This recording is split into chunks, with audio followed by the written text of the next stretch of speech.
Mesdames, Mesdemoiselles, Messieurs, bonjour. Ce matin, je compte vous faire une toute courte introduction en ce qui a trait aux avantages et inconvénients des pays en développement à l'Organisation mondiale du commerce. Je dois vous dire que le GATT existait encore lors des grandes initiatives en faveur des pays moins avancés.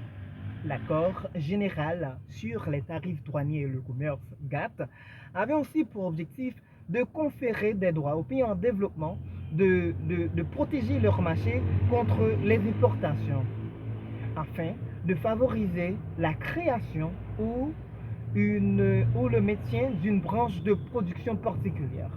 Il donne aussi aux pays en développement le droit de protéger leur marché contre les importations, mais cette fois-ci, c'est en cas de difficultés relatives à la balance de paiement.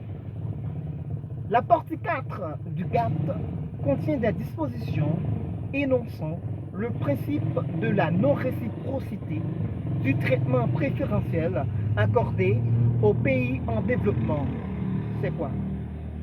C'est lorsque des pays développés accordent des concessions commerciales aux pays en développement. Ils ne devraient pas attendre de contrepartie de la part de ces pays. Cependant, les pays en développement ont fait valoir que la partie 4 du GATT n'est d'aucune utilité pratique car elle ne prévoit d'obligation pour les pays développés. De nos jours, mes chers collègues et amis, c'est tout à fait différent. On peut constater la protection et les avantages des pays en développement à l'Organisation mondiale du commerce depuis ses principaux principes juridiques.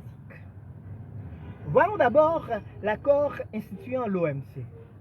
Encore appelé accord sur l'OMC, le développement économique et durable est mentionné comme l'un de ses principaux objectifs. Il est également indiqué que le commerce international devrait profiter au développement économique des pays en développement et les pays moins avancés.